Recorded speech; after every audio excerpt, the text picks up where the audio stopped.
Tax and Local Government Finance Committee to order. Welcome and good morning. Members, we're going to proceed right away with Chairman Davids, who is here with his bill, and then we can do introductions after that and proceed with our other bills. So welcome, Chair Davids, and please introduce your bill to us. Thank you, Mr. Chairman and members. House File 244 has to do with the Board of Appeals for an equalization course waiver. And I would appreciate if Mr. Klayman could get into some of the technical details and then maybe go to Mr. Sulam from the townships on why this is an important bill. Before he does that, Yes. Representative Davids, Representative Rarick moves House File 244 be entertained and then laid over for possible inclusion. Mr. Klayman. Mr. Chair, Representative Davids, House File 244, it provides a waiver for a requirement under current law regarding boards of appeal and equalization. Under current law, at least one member of a local board of appeals and equalization has to be present at each meeting of that board, and that one member has to have had at least one Board of Appeals and Equalization course, or have taken a Board of Appeals and Equalization course in the last 4 years. So what this bill does is it says that if a local board by February 1st of 2016 had certified that it was in compliance with that current requirement, but then for meetings of the board during 2016, there was not a member of the board at each meeting who had attended the required course in the last 4 years. Then, under this bill, what would happen is that if the governing body where that local board sits passes a resolution and makes a certification that it is now in compliance with that requirement, it would have its powers reinstated for the current assessment year. That's in the bill to the extent that, well, I guess I'll leave it there, but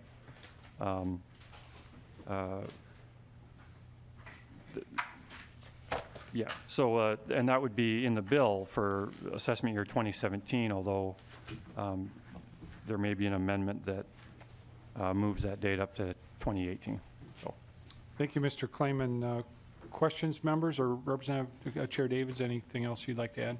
Well, thank you, Mr. Chairman, and when we get to the point where Mr. Sulam from the townships could say a few words, that'd be appreciated. Okay, thank you. Mr. Sulam, welcome. Please introduce yourself and proceed. Mr. Chair, members of the committee, Ken Sulam with the Minnesota Association of Townships. This provision is actually cut and removed from the tax bill of last year. And the reason the dates are set the way they are is we actually, Mr. Chair, respectfully are getting a request that the motion be that it move. This bill needs to be signed by the governor by the end of the month or it has no value to us. What happened was in 2016, the townships certified by February 1st, they had gone to their training, received the certification required to do their local boards of appeals. What happened then was a small number of the townships, for reasons beyond their controls, the person who had been trained lost their election in March. We had a few that passed away, a couple that moved out of the township and ceased to be town officers. In any event, they were not able to have a certified person after they had already said that they were certified. These townships went to the online training from the Department of Revenue only to discover that the state had turned off said training. And we had not received notice of that effect. Our member townships did not receive that notice that the training would stop being available. And so we ended up with this catch-22 of they had to be trained. They thought they had somebody who was trained. That person, for a number of reasons, was no longer available by the time of the actual meeting date. What would happen in that scenario is they would then forfeit not only last year's, but the next 2 years, 17 and 18, their ability to do local boards of appeals. Because there was this unintended consequence of and miscommunications about when training would cease and the availability to do the online training, the Department of Revenue has agreed with us that this language would take care of a one-time situation. And now going forward, We are now providing additional training. We've worked out the timing, we've given the notice, so nobody's caught off guard. And that's why this has the dates it does for the 2016 and 2017 meetings, and why we need it passed into the governor by the end of the month. With that, I'd be happy to stand for questions. Thank you, Mr. Sulam. Mr. Cummings, are you going to be a resource on this one? I understand he is. And then we'll do questions.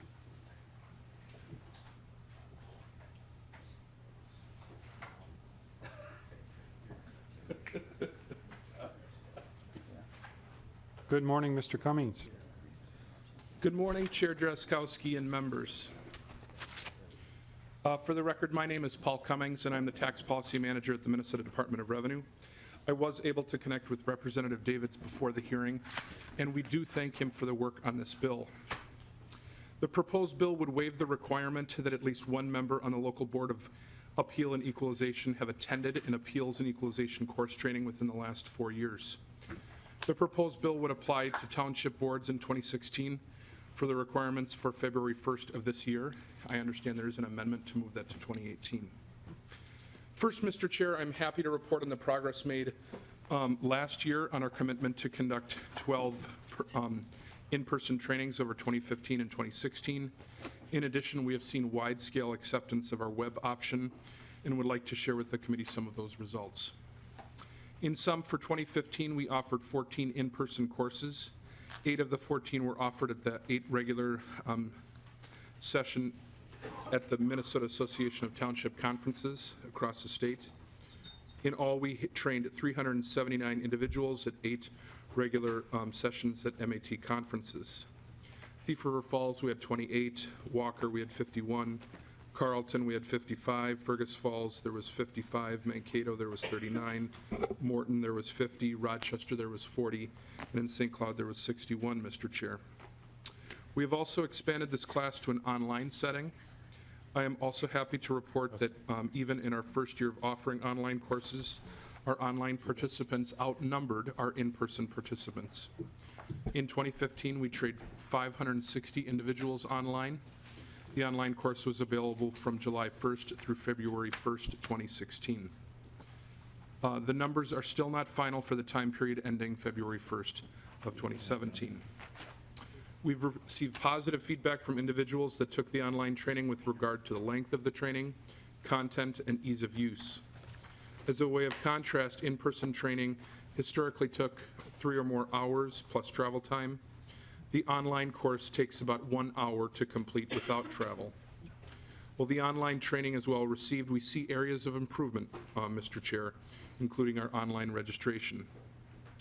Legislation enacted in the 2013 and 2008 session requires that there be at least one member at each meeting of the Board of Appeal and Equalization who has completed an online or has completed an Appeals and Equalization course developed or approved by the Commissioner of Revenue within the last 4 years. The legislation was enacted in part as a response to complaints that were directed to the Governor, the Legislature, and the Department of Revenue. Under Minnesota Statutes 274.014, any city or town that conducts a local Board of Appeal and Equalization meeting must provide proof to the county assessor by February 1st that it is in compliance with the training. Because the online training is designed to facilitate meeting that requirement by February 1st, the training is not offered between February 1st and July 1st.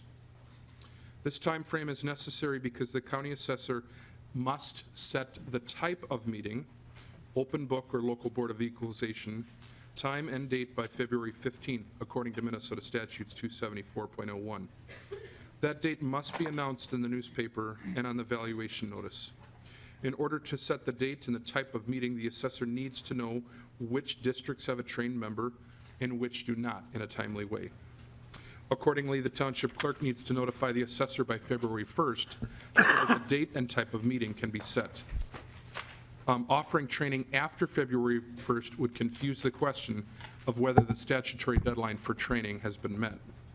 Ensuring deadlines and training requirements are met is important, Mr. Chair. If, however, there are unforeseen circumstances after a member is already trained and the board has previously met the requirements, we can work with townships.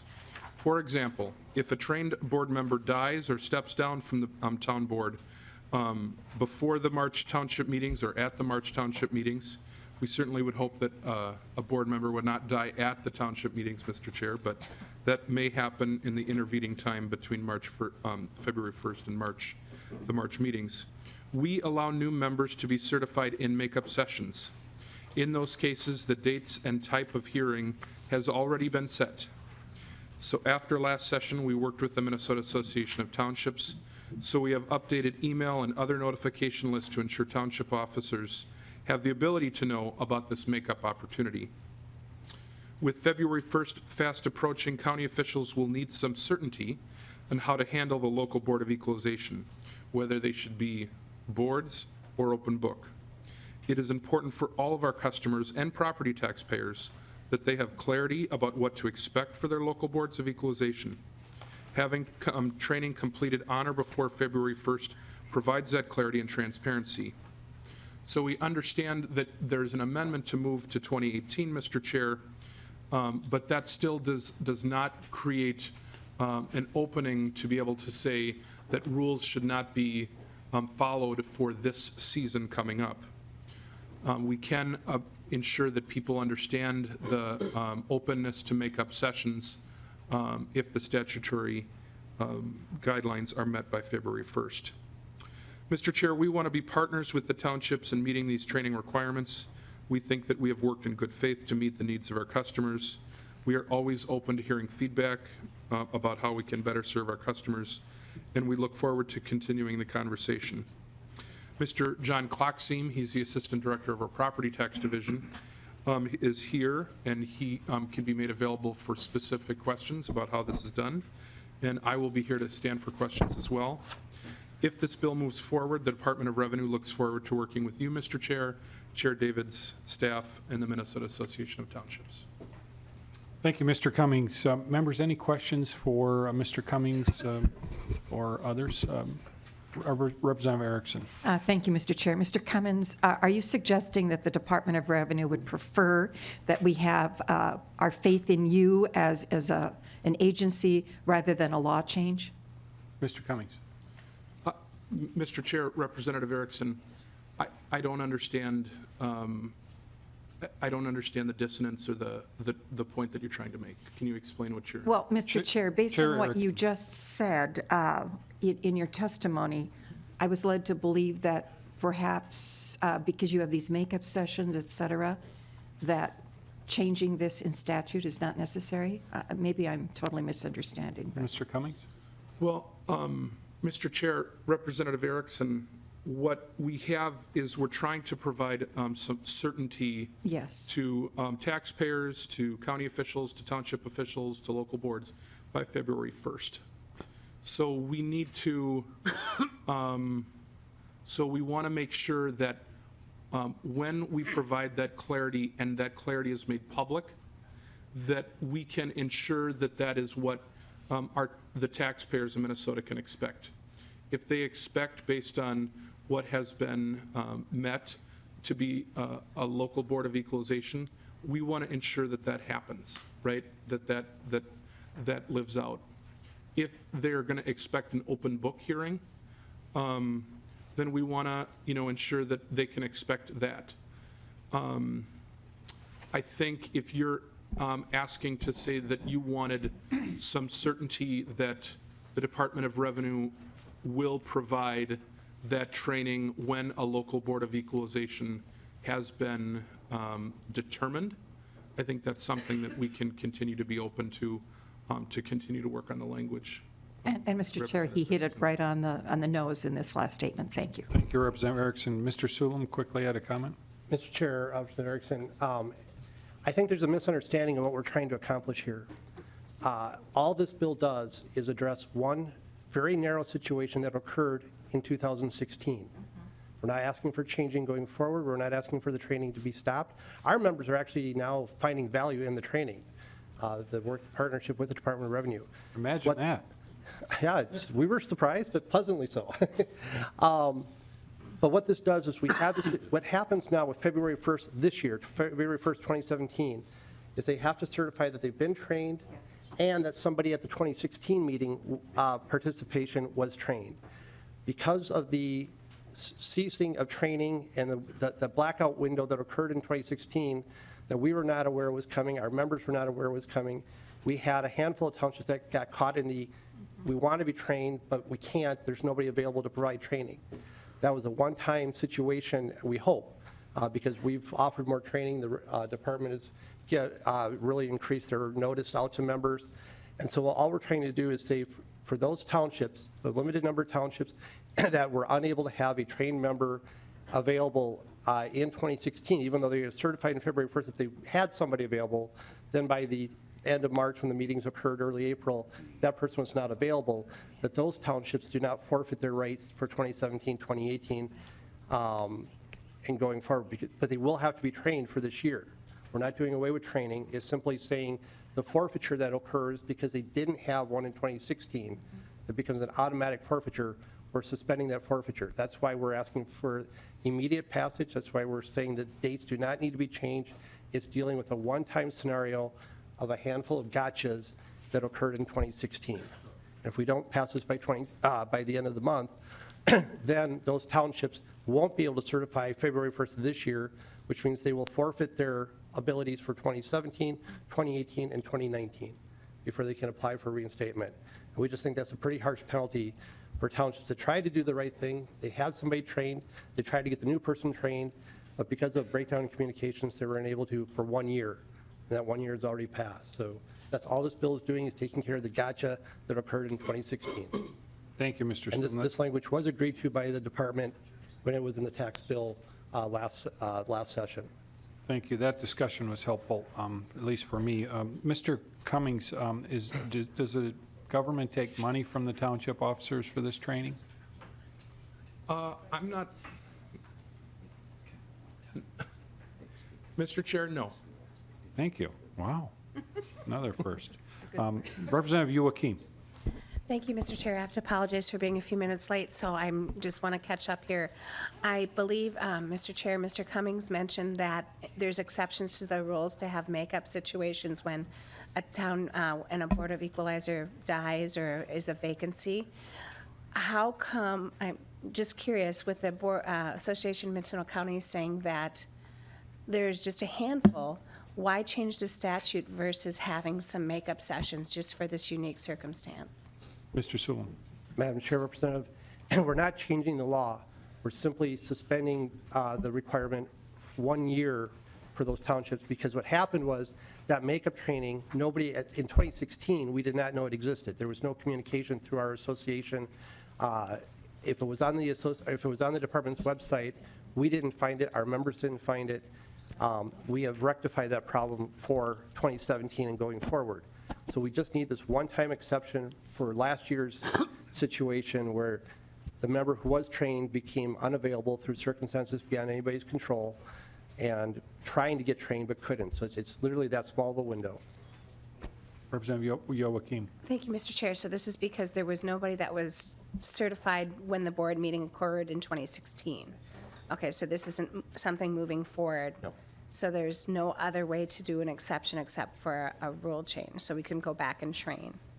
All right, thank you. Just wanted to clarify. Thank you. Representative Marquardt. So thank you very much, Mr. Chair. This is kind of like a do-over. I mean, and there's precedence here, because about every couple years, and Chair Davids knows this too, is we have small cities usually that won't get their financial forms into the state auditor. Yeah. And then what happens is they lose their LGA for half a year or a year, and we come back and have a law for just those cities for a one-time purpose, and it doesn't affect the formula or anything like that. So that's what I see this as, is kind of a one-time fix to get through this, so. Thank you, Representative Marquardt. Any other questions, members? Representative Anderson.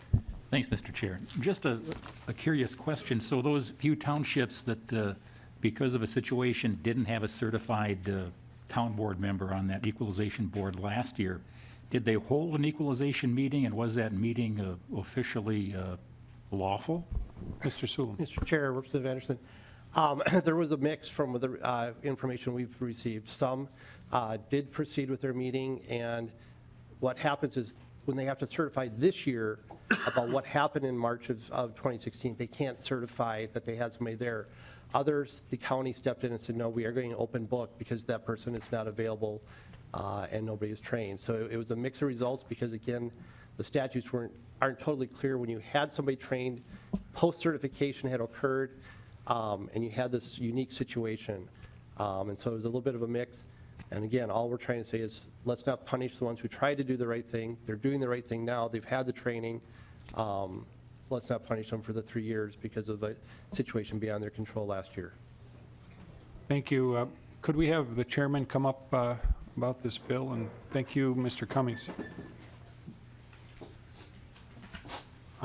Mr. Chair, you and I talked about this earlier, actually, through staff members. You may want to hold off on the amendment. Is that your desire, Mr. Chair? That's correct, Mr. Chairman. Okay, thank you. Representative Rarick, the chair would like to maybe send this to taxes for them to entertain. And if they are unable to meet the end of the month deadline, it could come back to our committee. Would you be willing to amend your motion to send it to taxes instead of laying it over? I will amend my motion. Thank you, Representative Rarick. Representative Rarick moves to amend his motion, or amends his motion, I guess we don't need a motion for that, to move the bill instead to tax committees. Any more discussion on the bill, members? Hearing none, all in favor of Representative Rarick renews his motion to move that House File 244 be passed to Tax Committee. All in favor signify by saying aye. Aye. Opposed, no. Motion passes. The bill will move to taxes. Thank you, members. Mr. Chairman. Thank you, Mr. Chair, and Mr. Sulam.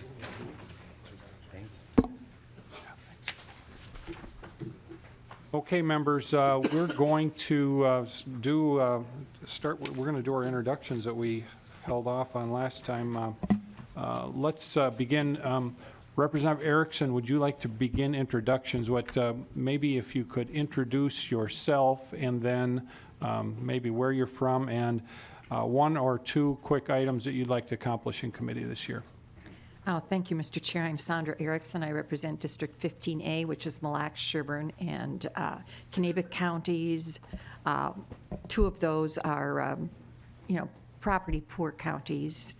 I live east of Princeton, and I live in Princeton Township. And to harken back historically, my father was a township clerk for all of his life. So El Dorado Township was very popular at our house all the time. So I have this instinct to, really govern from the best level of government, which is closest to the people. So accomplishing this year, of course, I have Mille Lacs County, so I'm always concerned about how we're taking care of the Lake Mille Lacs area, and I'll bring forth some issues there. And I also have trust land and lands in fee from an American Indian tribe in my district, so I'm always concerned there, too, about the loss we experience when land is moved to trust. So I'll be focusing more or less on a couple of local issues this biennium. Thank you, Representative Erickson. Representative Whalen. Thank you, Mr. Chair. Representative Abigail Whalen, represent Anoka and Ramsey, and one of the things I would really like to do is simplify the tax code, which I've been told in the past we've looked at it, 55 different classifications of properties in the state of Minnesota. I'd love to whittle that down just a little bit, Mr. Chair. We are looking for a hero, Representative Whalen. Representative Loeffler. Good morning. I'm Representative Diane Loeffler, and I represent Northeast and Northern Southeast Minneapolis. And I have the pleasure of this year serving as the DFL lead, and I'm looking forward to working with everyone on the committee to come up with a balanced package that meets the needs of taxpayers throughout the state. I hope that we have a comprehensive set of proposals that help us stabilize and reduce property tax burdens across Minnesota and help address some of the disparities in the system. Thank you. Representative Barr. Thank you, Mr. Chair. I'm Representative Regina Barr from Inver Grove Heights, Sunfish Lake, and parts of Mendota Heights and Egan. And I think my goal, I would echo what Representative Whalen said. And also would like to see us take a look at the impact of property taxes, particularly on small businesses, whether that's a mom and pop shop here in the Twin Cities Metro or a mom and pop farm, in greater Minnesota. Thank you. Representative Rarick. I'm Representative Jason Rarick. I'm from Pine and Kanabec County. I would really like to see the simplification of the tax code as well, and help for our farmers when it comes to the school referendums. Thank you, Representative Chair Anderson. Thank you, Mr. Chair. Paul Anderson, representing District 12B. Just found out from Minnesota Milk that they had done a map, and my district has more dairy farms than any district in the state, so kind of proud of that. Yeah, the ag property tax thing is a big issue. We're hearing land prices coming down a little bit, but again, there's that 2 or 3 year lag before we see that in the assessments and the taxes payable thing. Realizing full well that when you start making adjustments, you're shifting taxes as well. So I think the state credit on the school capital referendums is a good way to do it. And hopefully, too bad we missed a year last year with the tax bill not being signed by the governor, which means the farmer will have to pay the full tax again this year, but hopefully we can get that done. And the other quick thing I'd like to mention, a city in my district, Melrose, had a devastating fire on Main Street, much like Madelia last year. And there was a series of meetings. And actually, this came from somebody from Madelia, that they had a business building on Main Street, and they wanted to rebuild that building.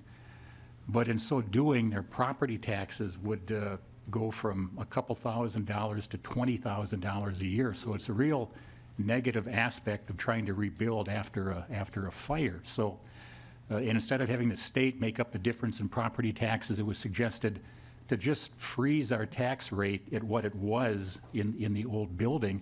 It wouldn't cost anybody anything. If you would just let us pay our old property tax rate for a period of 5 or 10 years to help us get going again. So I'd like to work in that area, maybe focusing just on the city of Melrose, but maybe in general to make that happen in any case where there's some kind of a disaster and buildings are lost and folks want to rebuild, but because of the situation, it makes it pretty difficult. Thank you. Mr. Kay. Gary Kay, GOP Research. And what would you like to work on this session, Mr. Kay? I serve at the will of the chair. Good answer. Ms. Schill. Good morning, Kathy Schill, House Fiscal Analysis. And what I'd like to do is provide you good, timely information to make good decisions. And you do. Thank you, Ms. Schill. Representative Hertaus. Vice Chairman Hertaus. Yeah. Good morning, Mr. Chair. My name is Jerry Hertaus, and I represent 11 cities in western Hennepin County. And I was prepared to say last week when you wanted to do introductions, but then canceled them, that living in western Hennepin County was just 2.5 hours away, based on our weather.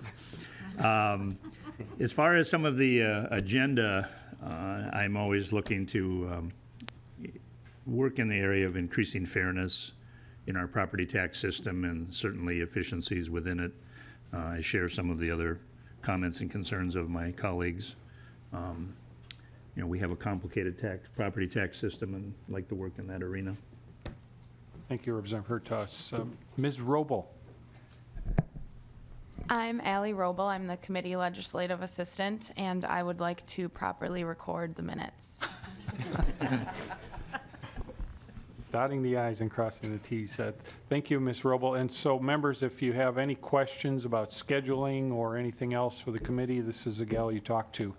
Steve Drazkowski, House District 21B, and I'm in Winona, Wabasha, Goodhue, and a portion of Dodge County. I would like to work in earnest again this year. Last session, I authored the bill that ended up in the House omnibus tax bill and in the conference committee report as well, that provides that farm school construction property relief for farmers. And before I began working on that last session, the last 2 years, also looked at the house garage and an acre approach. And I'd like to go venture into that again, realizing we have, I think, kind of established that the legislature has resolved that we're going to do something in this area, and certainly at a minimum, looking at the proposal we had before us last time, I think it might be an opportunity for us to actually fundamentally and properly change the way we collect that tax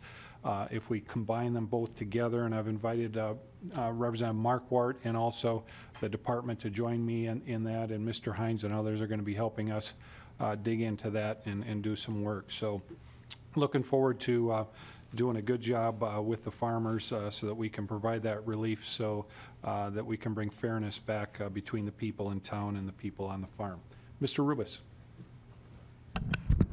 I'm Stephen Rubis. I'm the committee administrator, and my goal is to slightly less annoy nonpartisan staff this session, which is not going to be an easy goal.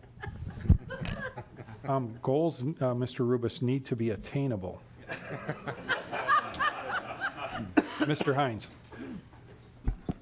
Mr. Chair, Steve Hines with the House Research Department, and I cover most aspects of property taxes and county program aid and property tax refund.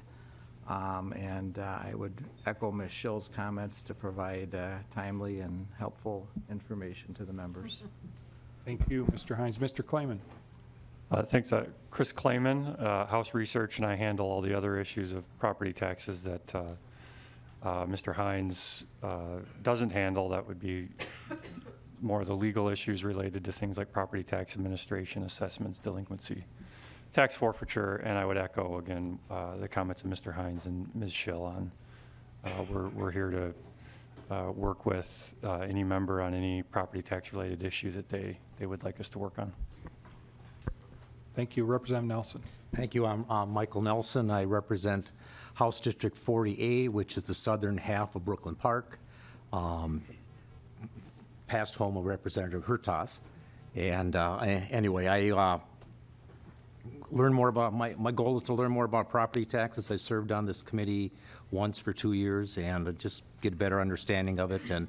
And I echo what Representative Loeffler said, is that we need to make sure that it's fair for everybody. When one person gets their property's tax lowered, someone's has to go up to maintain a balance of income coming in for the state. Thank you. Representative Joachim. Hello, Representative Joachim. I represent Hopkins and half of St. Louis Park.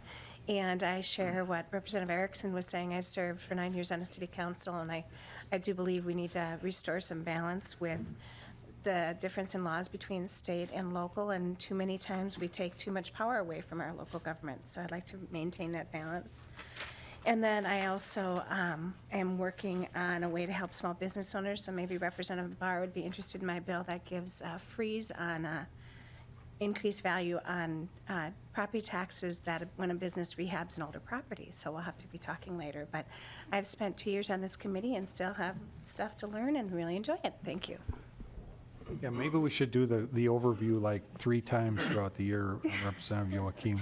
I agree with you. Representative Frankie. Thank you, Mr. Chair. Keith Frankie, District 54A, parts of South St. Paul, Cottage Grove, Olive, Newport, St. Paul Park, and Great Cloud Island Township. Just excited to be here on this committee. I'm looking forward to bringing a little bit of a local officials viewpoint, similar to Representative Joachim here. Coming from being a mayor, sometimes see how things affect and roll down to the cities. So just hoping to bring that to this committee, and I'm happy to be here. Thank you. Welcome. Representative Carlson. Thank you, Mr. Chair. Members, my name is Andrew Carlson, representing 50B, which is in Bloomington, Minnesota. Goals. I've got lots of goals this session. Specific to property tax, serving on the Bloomington City Council, I can definitely understand what a lot of the comments made here today, but I think in general I'd like to see some sincere property tax cuts to middle-class Minnesotans and small businesses. Thank you and welcome. Representative Markwart. Thank you very much, Mr. Chair. And Representative Paul Markwart, represent District 4B, which comprises all or parts of Clay, Becker, and Norman County. And when I'm not down here, I teach at Dilworth, Glendon, Felton. I've taught for 34 years, and I'm honored today to have one of my former students who will be testifying on Representative Lien's bill. So that's an honor today. As far as top priorities, certainly the ag credit on the school building bonds, and besides that, going further and seeing if we can kind of repair an outdated system when it comes to taxing agricultural properties, and just looking at property tax relief overall, also just out in rural Minnesota and so forth, which tends to create a lot of obstacles. So always a pleasure to serve on this committee with you, and look forward to working on that effort also, Chair Drazkowski. It'll be a fun adventure, Representative Mark, right? Thank you. Representative Lien. Thank you, Mr. Chair, and good morning. My name is Ben Lien. I'm a third-term member from District 4A, which is Moorhead and Oakport Township. And I also look forward to doing what we can to reduce property taxes for people across Minnesota, homeowners, renters, folks on fixed incomes, but certainly I think starting with a couple ideas that were in the tax bill last year, largely with the ag property taxes, with the small business property taxes, is a good way to start. So thank you, Mr. Chair. Thank you, Representative Lien. Representative Lunan. Thank you, Mr. Chairman. Bob Lunan, I represent District 55A, which is Shakopee in River South, and the two townships south of the city of Shakopee. And some of the things I hope to accomplish, I'm new to the committee here, is that when we have discussions, we use the word tax, but really the appropriate word is cost. Because the fees, the ancillary fees that are around some of these things that people have to pay is in fact the same mechanics as a tax. It's a cost. We're taking money from somebody else and we're deciding where it should be spent. I also am concerned about situations where we go out and we create or levy a tax, and then after we have the money, then we walk around and look for something to solve with that money. And it's like buying a hammer. Now we're going to walk around the house and look for a nail to hit. I think it should be the other way around. I think problems should present themselves, and levying tax or collecting somebody else's money should simply be a solution to an existing problem. I also am aware of the inequity in the ag tax. I think there should be fairness. Several members have mentioned fairness. I think what a person should be paying in taxes should have a relation in property taxes should have a relationship to the services that they're utilizing. What of those costs are they causing? And that's out of whack right now, and needs to have a hard look at it also. And then just simplifying it. Right now, in almost every tax situation, we have these problems. We have a really smoky room, so we know there's a fire, but it's so smoky, it's so confusing, we don't know where the problem or where the fire is. So let's clarify, get rid of some of the smoke, and then we can pinpoint a solution to what specifically is a troublemaker, an outlier, and resolve that. Thank you, Representative Lunan. Ms. Richardson. Yep, I'm Molly Richardson with DFL Research. I hope to provide useful analysis to members, and I would echo Mr. Rubus' comment, try to minimize my annoyance to House Research. Thank you. And then our House page. Could you come up to the microphone? You have to try that chair out. You really have to try that out. Could you introduce yourself and welcome? Yes, my name is Annika Jansen. I'm the page on this committee, and I look forward to serving. Thank you, Ms. Jansen or Jensen? Jansen. Jansen. Welcome. Thank you. Thanks for your work already. Ms. Dalton. I'm Pat Dalton with House Research. I'm hoping not to be annoyed by any of the partisans.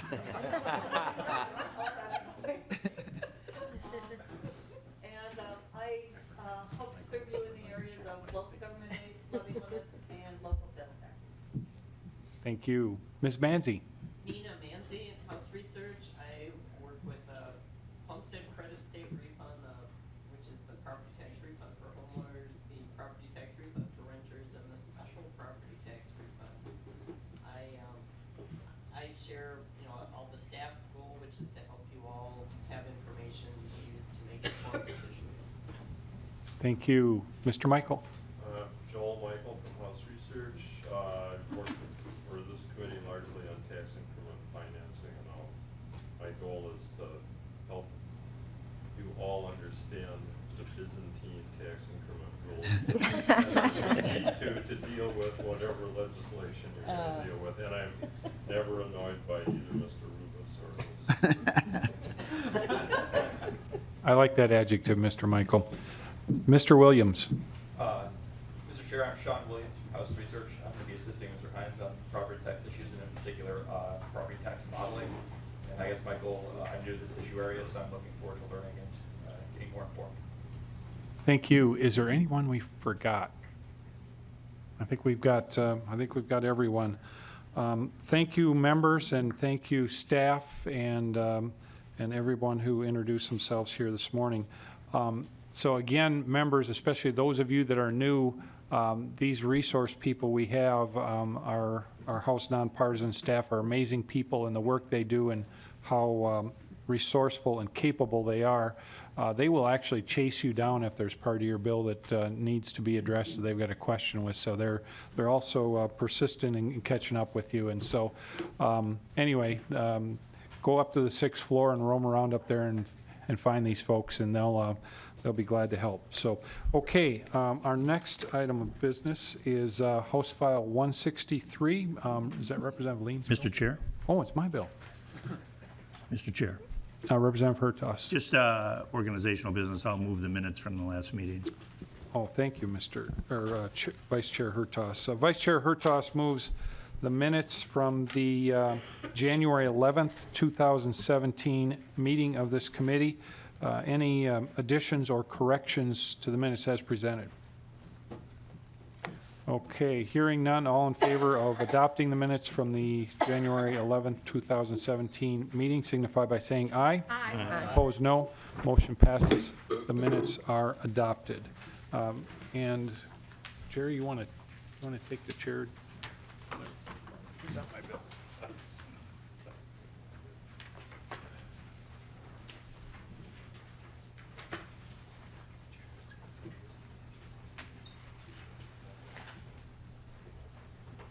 Well, welcome Chair Drazkowski to the Property Tax Committee.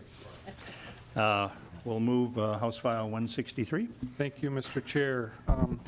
Members, the contents of House File 163 were brought to me by an individual who works with the Wabasha County government. I believe it was the assessor's office, and brought to me the fact that they were having issues that they were hearing from farmers who were getting caught by having their 2B land actually having penalties against their 2B land submission of their taxes because they were late. So they're getting late penalties. And so these are farmers who would own land that had the deadline of November 15th and then also land that had the October 15th deadline. So what this bill does, and maybe I'll have Mr. Hines describe it a little more technically, is moves all of those deadlines to November 15th so that we don't have farmers getting caught by not understanding the deadline on maybe one parcel or 5 parcels that are not properly connected contiguously. So with that, Mr. Chair, maybe Mr. Hines can bail me out a little more here. Thank you, Chair Drazkowski. Mr. Hines. Oh, Mr. Clayman, I'm sorry. Mr. Clemens? Okay. Mr. Chair, Representative Drazkowski. Yeah, so what this bill does is it moves the due date for second half property taxes for rural vacant land, that's Class 2B land, to the same due date that it currently exists for 2A land, which is the agricultural property. I guess a little maybe historical context here. Between 5 and 10 years ago, agricultural land was split between 2A and 2B, and the 2A classification retained the November due date, where the 2B ended up having the same due date as most other property classifications in October 15th. So this would move the 2B due date up to the same due date as 2A.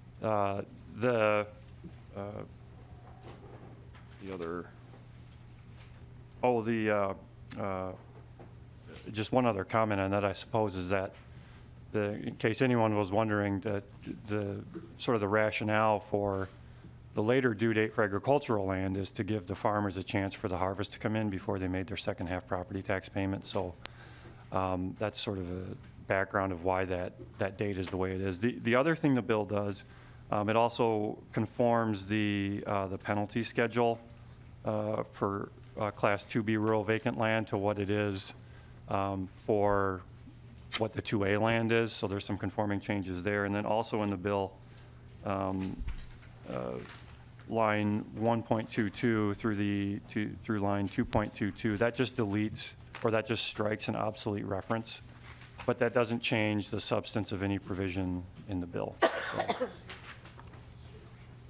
Thank you, Mr. Clem. Is there any questions from members? Representative Loeffler. Well, thank you, Mr. Chair, and as many people have said today, this is a complicated area of law, and I don't remember all the 52 classifications, so I'm just wondering if we could get a refresher on what rural vacant land is versus other agricultural land. Mr. Hines. Mr. Chairman, Representative Loeffler, the split that Mr. Clayman referred to a number of years ago has to do with the 2A is basically what now we call productive agricultural land. So it's cropland or pasture land, anything where productive agriculture is taking place. And 2B is rural vacant land, which is sort of all the other land that is out there that typically just wooded, rough lands, et cetera. But sometimes there are some situations where 2B land around the 2A productive land can be kind of included in the 2A for various reasons if it's impractical to separate. They're taxed the same, so the same tax rates apply to 2A and 2B, but this kind of quirk occurred when we split agriculture into the 2 and the 2B.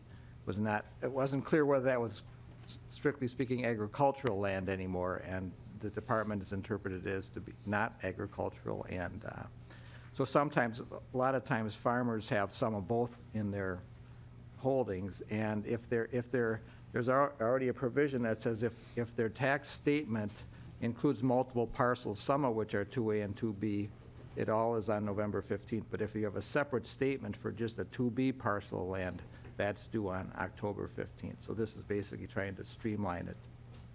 So all that rural land, productive or non-productive, is on the November due date. Thank you, Mr. Hines. Representative Loeffler. And thank you, that's helpful. I'm kind of imagining the sloughs and the swamps and scruff woods. Is that kind of a fair assessment? Would it also include land set aside in some like CRE CREP program or something like that too, or? Mr. Hines. Mr. Chairman, that's basically correct. And the CREP lands, I think it might matter what they were in before they went into CRP. But another big area of 2B is hunting lands, or a lot of rural land in the northern part of the state. And that maybe gets into a little bit of why, it isn't so uniformly accepted that it really should be with that later date, because when you get into that rural land that's really more like hunting land and not so much connected with farming, the rationale for the later payment isn't there. But there is a trade-off between that and simplification, I think, that's being addressed here. Thank you. Representative Loeffler. Thank you. And thank you for your expedient work in the Property Tax Committee. You mentioned 52 classifications. We've already collapsed 3. Representative Erickson. Oh, thank you, Mr. Chair. Mr. Hines, it's interesting that if vacant land and productive land have the same rate, that there would even have to be this separation. But that aside, what is the rate for these kinds of parcels? Thank you, Mr. Hines. Mr. Chair, Representative Erickson, the rate for homestead land is 0.5% on the first $2 million, or just right around $2 million, and then 1% on the homestead land over that threshold. And then for all non-homestead land of productive or non-productive, it's 1%. Representative Erickson. No, Mr. Chair, that clarifies. Thank you. All right, thank you. Are there any persons from the audience that would like to testify about this bill? If not, would Revenue like to comment on this bill? Seeing none. Okay. Chair Drazkowski, do you have anything else to add? No, just thank you, members. I think this is a good government bill that lines up deadlines and helps people avoid confusion in the system and makes it just a smidgen simpler. So thank you for your discussion today, and yeah. Okay. Chair Drazkowski renews his bill for possible inclusion. Thank you. Thank you, Mr. Chair and members.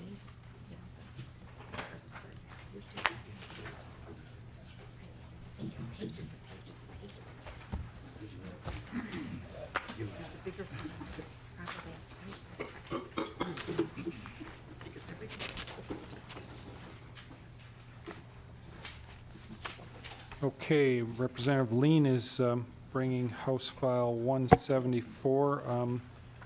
Representative Carlson moves House File 174 to be entertained and laid over for possible inclusion. Welcome, Representative Lien and your testifiers here today. Please introduce your bill, sir. Thank you, Mr. Chair. My bill, House File 174, pertains to agricultural property or agricultural homestead properties and the homestead property tax refund. And the origin of the bill comes from meetings I've had along with Representative Marquardt and Senator Eakin with farmers in Clay County over the last couple of years, where we're in a very difficult situation right now where specifically with the Minnesota ag economy, where crop prices are relatively low compared to the high land values. And so from that, the high property taxes for ag land. This is causing a real problem for producers and farmers as they still have that property tax bill to pay every year, but they're not receiving the income that they had in previous years, recent years, from their crops, from their production. Even though yields have been good, we've been having good growing seasons, we still have the low crop prices.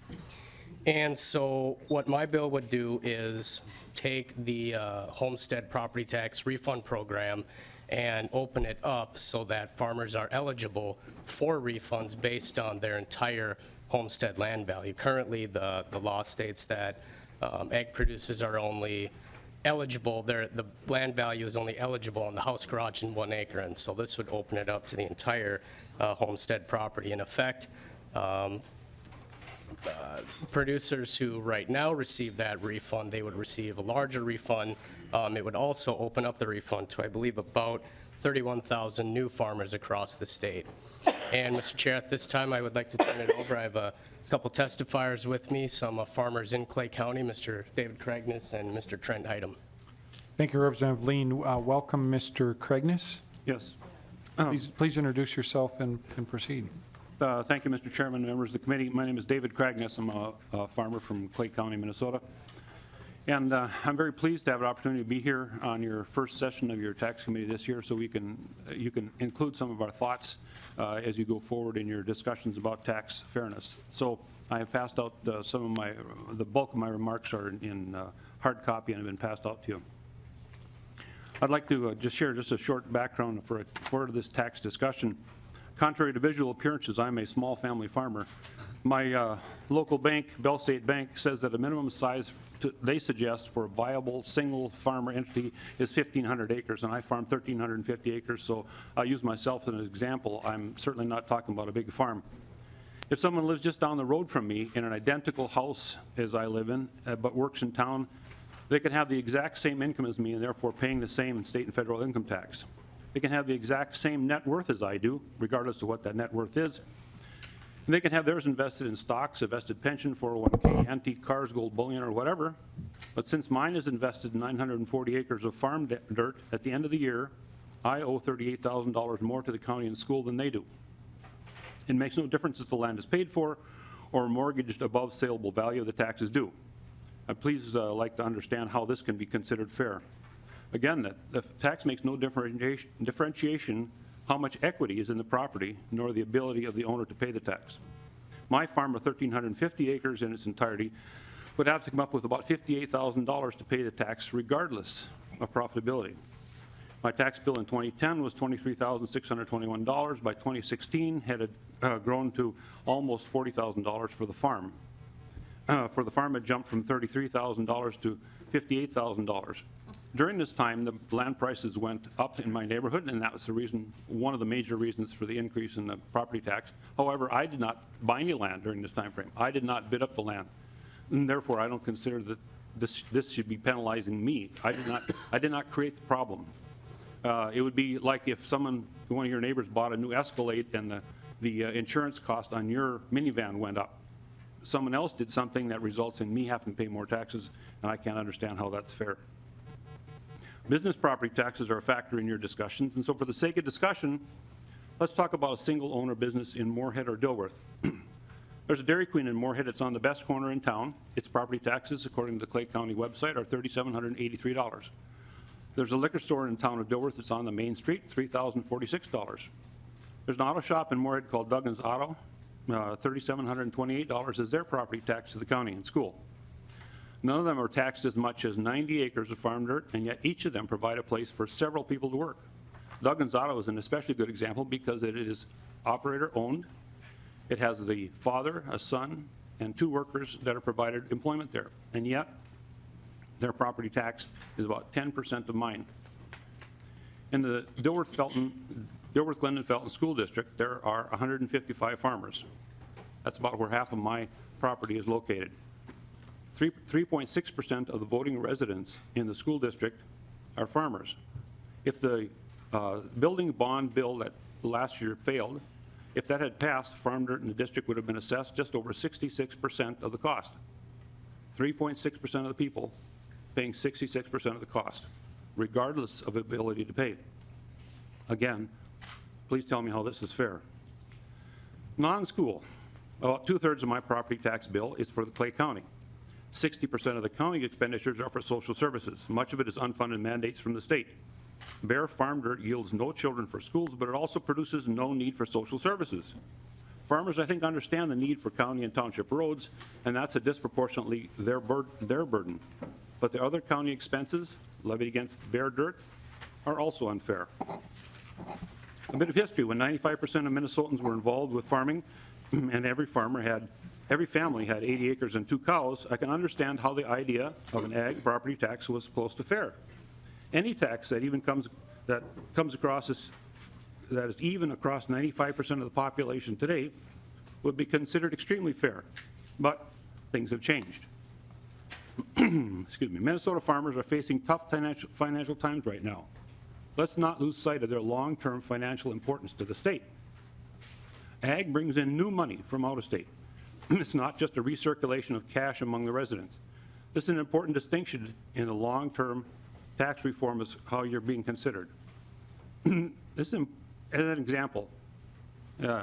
If a doctor from Mayo Clinic buys a boat that's made in New York Mills, a Lund boat, and he buys some beer from New Ulm, Minnesota, and goes to Warroad, Minnesota, and has a vacation, that's economic activity that's circulated in the state.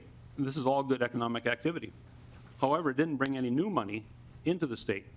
And the aluminum that was used to make the beer cans in the boat both had to come from outside the state. So somewhere, the state has to have some new money come in from someplace. If I and my fellow farmers grow a unit train of soybeans that gets sold in China, that's new money coming into the state, which I think is more important economic activity than it ever gets credit for. The legislature has made some good first steps when they admitted that school excess levy referendums were an unfair burden on farmland. I applaud them for that step. Now's the time to take more steps down the path of a fair tax policy. Now, I doubt that this body is going to rise up today and say we should take all taxes off of farmland. All in favor say aye. I doubt that that's going to happen, even with this heartfelt and inspirational testimony. But I would hope that you understand that this is a necessary process and that the 40% reduction in the school taxes that's being suggested is not enough, and it's not an answer to this slavery that we've been put into. In my mind, the school property tax should be on 1 acre house and a garage, as was mentioned as an idea here earlier. Ag property, if it's going to be taxed, should be priced at the time of sale only. County social services should not be paid by ag property tax. I thank you for this opportunity, and I would like my neighbor Trent Item to get some comments. Thank you, Mr. Craigness. And Mr. Mr. Item, Trent Item. Mr. Item, welcome, and please proceed, sir. Thank you, Chair, and to the committee for the opportunity to speak. I am here And your name again, Trent? Trent Item. That's I-T-E-M? E-I-D-E-M. Item, thank you. First of all, I let anybody guess which one was Representative Marquardt's student? David or? Well played. I would say the young guy on the left. Remembers. Mr. Chair, I think it's the young guy on the left. Thank you for your humor today, Mr. Item. My position here is to try to share with you the perception of a small young farmer who's trying to basically make my way in the farm community. I'll start by saying that this property tax is definitely an ag issue. The farmer always pays the property tax. Even on rented land, I've never met a landlord who meets increased property tax without raising rental rates. So that makes it difficult for young farmers to get land and to keep land.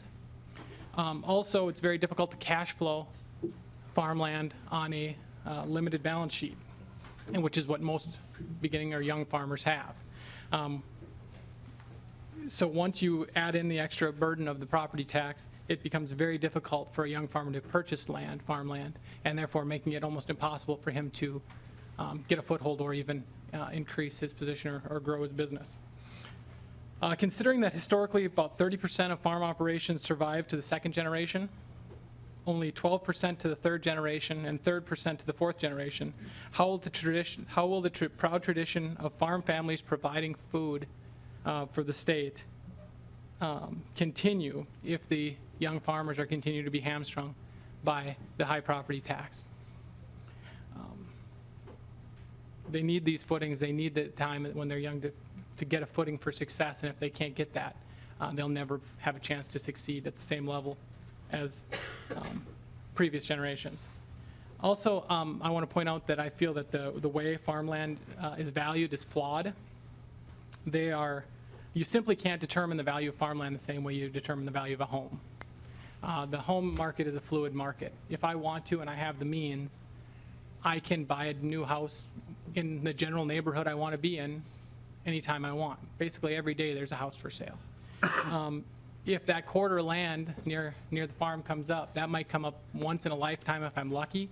More likely, it's going to come once every 2+ lifetimes. The average national turnover for farmland is about 2% a year nationally. That's a very limited opportunity to get that piece of ground that you've been coveting for years.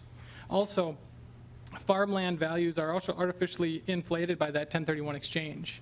You can currently exchange development land for ag land, and that skews the system, and it's totally independent of the farmers. The farmers have no play in that at all. The farmer is ancillary to that process. Also, it was a few years ago we did have 18 months of unprecedented $7 corn. I cannot fault any farmer who took that added buying power and invested it. That's the way you succeed. That's the way you advance your business and grow your business for yourself and for your family. However, it seems unfair and that 18 months is going to affect the value of property tax for the next 20 years. It's a flawed system. It shouldn't dictate that much. Finally, and David mentioned this, farmland does not belong in school referendums. The highest property tax burden I have is on a piece of ground that is in a school district which I do not live. So, therefore, I'm required to pay for a school referendum which I had no vote in. Now, I know that that's been common practice for years, but I still think it's taxation without representation, which is what flies in the face of the cornerstone of our democracy. I think either ag land should be excluded from school referendums, or owners of ag land should have a vote in the school referendum, something like a vote for every 20 acres or something, which would give a value probably similar to the average home in a lot of communities. Also, the percentage of school referendums paid by farmers, as David pointed out, is grossly out of whack. I've never in my life seen a school bus pull up to a cornfield or a beet field or a soybean field or a wheat field and load a child up and take them to school. And I wager to guess if I live 100 years more, I won't see it. But even in our most rural school settings, there's 1 to 2 farm kids per class. Yet they're paying the 66%, 2/3 of the cost of the school. It's just too far out of whack that such a minority pays that majority of the cost. So I was happy to hear during the introductions that a lot of the members of this committee are for family farms that are for the fairness in property tax and reform and school referendums and all that. So I was happy to hear that. But and I appreciate your time. If there's any questions, I'd be happy to respond. Thank you, Mr. Item. Members, any questions for the author or Mr. Item or Mr. Cragness? Representative Hertaus. Thank you, Mr. Item. Just curious, in Brooklyn Park, there's a historical farm called the Item Farm, spelled the same way. And I also purchased part of that Item Farm many years ago. Do you have any family from Brooklyn Park or Item farmers in Brooklyn Park? Mr. Item. And not to my knowledge, sir. There are actually, even in the city of Moorhead, there are 2 totally independent Item families. But there is a town in Norway named Item, and the presumption is that people who came from that town just kept the name. So. Thank you, Mr. Chair. Representative Hertaus. Well, my question to Mr. Cragness, I just kind of did the math.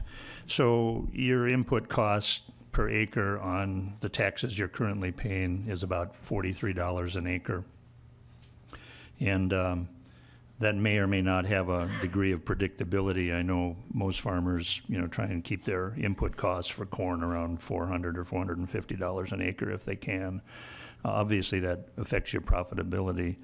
And location plays a big part in it as well. My own experience in Hennepin County, I'm doing some farming and I'm paying about $120 per acre, which makes it unprofitable, but I still do it.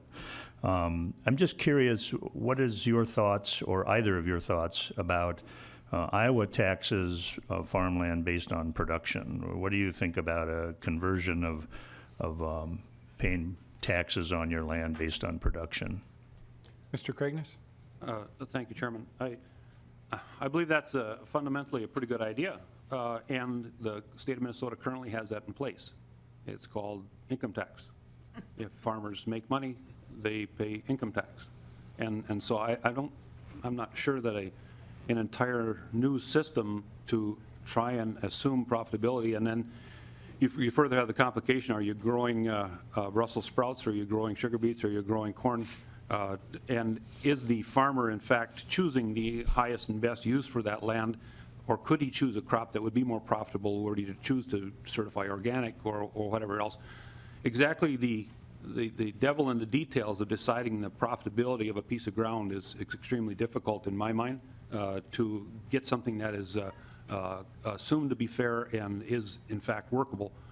So I would prefer to have a property tax, or to have an income tax across all residents of Minnesota, and then if the residents choose to do something in the state, then they will all be participating in that choice. Mr. Item, did you have any comments?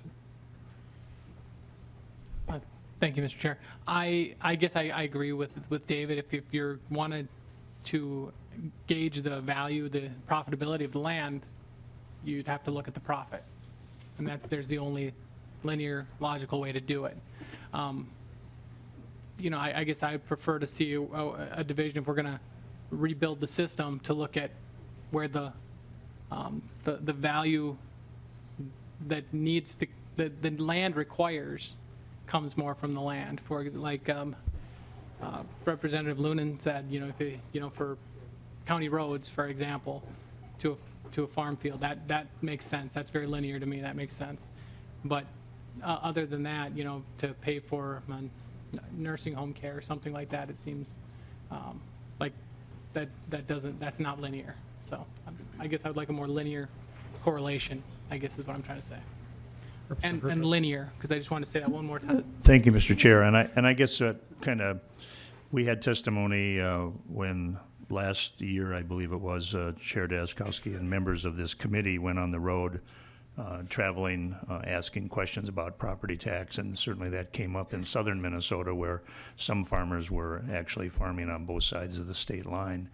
In the Iron Range, for example, we've got areas of land that are in mining production, and they don't pay real estate property taxes, but they pay a production tax based on what they produce. So I just was wondering what your thoughts were on that, but thank you for your comments. Thank you. Representative Barr. Thank you, Mr. Chair, and I believe this question is directed, is it Mr. Cragness? Yes. Okay. So you had referenced a nice example in your testimony regarding taxes compared to other businesses in your community. Can you tell me what the taxes would have been for you if it had been more in alignment with those taxes? Mr. Cragness? In alignment is a curious measure. If I were to pay the same amount of tax as someone else who employs 4 people, and my oldest son and my son-in-law take time off from their independent business to help me plant and help me harvest. So we could make the case between my wife, I, and the 2 children, we employ 4 people part-time for the year. Then a fair comparison of property tax would be, I'm employing 4 people, Dugan's Auto is employing 4 people, we should have roughly the same property tax. So you're saying... Representative Barr. Sorry. $3,700. Thank you, Mr. Chair. I'm sorry, could you repeat that? Mr. Cragness. Thank you, Mr. Chairman. I would say that $3,700, if they're paying $3,700 and I were to pay $3,700, and we had the same number of people making a living off this enterprise, if you were, then I could call that fair. Representative Barr. Thank you, that's all. Thank you. Representative Frankie. Thank you, Mr. Chair. I believe this question would be for Representative Lien. A lot of discussion about the equalization of property tax here between, business and farming. Granted that farming is, a hard and proud profession. But am I correct in asking or saying that this bill addresses credit refund? Is that correct? Representative. Not an equalization of any type of property taxes? Mr. Chair, Representative Frankie, yes, that is correct. All right, so then my next, Representative Mr. Frank. Chair, my next question would be to the testifiers that, in reference to these other small businesses don't get any type of a refund, but understandably you live on your property, but does this bill then you're asking for the entire scope of your property then to become refundable? Is that correct? Representative Lien. Thank you, Mr. Chair. Representative Frankie, that would be correct under this. Granted, it is a homestead, not the non-homestead property, but the homestead ag property, yes. All right. Thank you, Mr. Chair. Thank you, Representative. And Representative Frankie, I kind of caught the same thing when Representative Lien was introducing his bill. I didn't know that this credit was only on house, garage, and an acre. And so, members, as we think about this, we're taxing them on all of their land, and we're providing the credit only on the house, garage, and acre. So there's some incongruity there. We need to maybe look at changing one or the other in the long term to line things up properly. And so anyway, good discussion. Representative Loeffler. Well, thank you, Mr. Chair. And I understand that agriculture faces some unique issues, particularly in this point in time, and it's pretty volatile, and that we need to seriously consider a whole variety of responses. You mentioned some that were considered last year in terms of the school property tax relief and some of those other sort of things. And I think we need to look at that, and we all need to learn how that works. But I have grave concerns about changing the longstanding homestead credit refund program, which has really been about rewarding and assisting people to own a home, into a business subsidy program, And I think that we should probably look at other approaches to dealing with the challenges of the agricultural industry.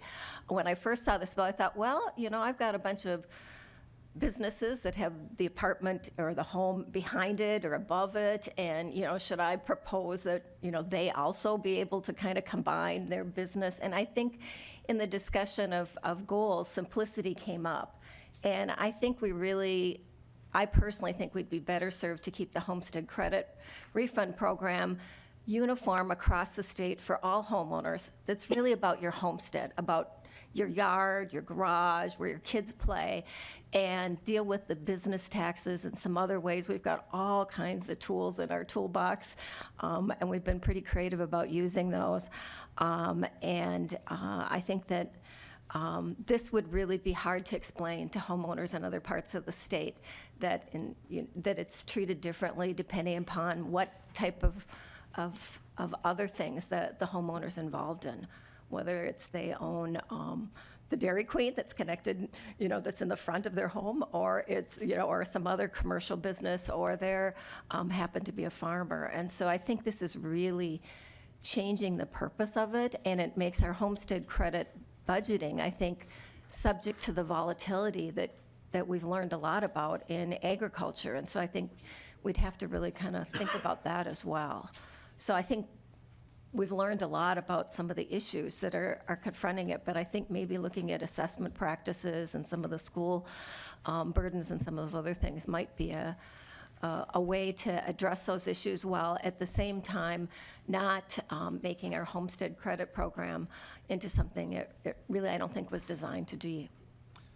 Thank you. And members, we do have another bill to go through and a short overview as well, with the majority leader and her bill coming up. So I'm going to take one more question, Representative Markwart, and then I'm hoping we can proceed. Representative Markwart. Well, thank you very much, Mr. Chair, and you can tell by the insightful testimony, we've had some really good discussion in Clay County, and we've had several meetings with farmers and trying to look at things. And we really, and I know this bill is more than just the school building bond debt, which we're looking at too, but we really have put farmers in a very unfair, untenable position when it comes to school building bonds. And just for an example that Mr. Cragness and Mr. Item has mentioned here, the DGF school district, and there was one in Barnesville and actually Detroit Lakes in the district, but had those passed, those school building bonds, it would have been probably $10 to $14 an acre increase.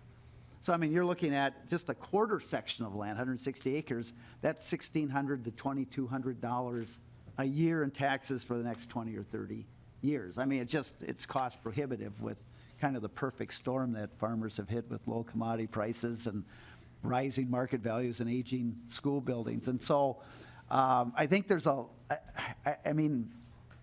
think Representative Drazkowski, you're getting to this. We have to look at as many different kind of avenues and approaches as we possibly can.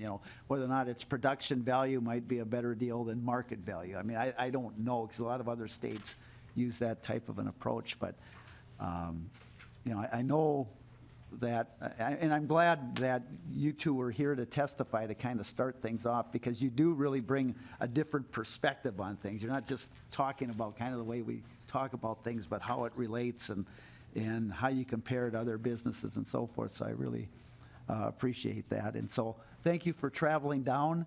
And Mr. Item, you made that initial comment about which, if you were still a student and I was giving you the grades, would you have made that statement at that point? Or was that, Mr. Item? If I was still giving the grades, Mr. Item? Mr. Chairman, I think Representative Markwart knows that I would. Yes. Also, I just want to state, I know David passed out some information on his. If anybody would like some of mine, I can get Representative Markwart or Lien the digital copy. I have it with me, and he can disseminate it to the committee if someone would like to see it. So. If you get that to us, we will disseminate. Thank you, Mr. Item. And Mr. Cragness, very compelling testimony, and as Representative Markwart pointed out, really kind of a good kickoff to this issue, which is at the heart of rural Minnesota right now. And so thank you. We're going to have more discussion, and maybe we'll see you at a future hearing here again, yet even this session. So thanks so much. Mr. Cummings has some quick resourceful insights that he'd like to bring to us. Thank you.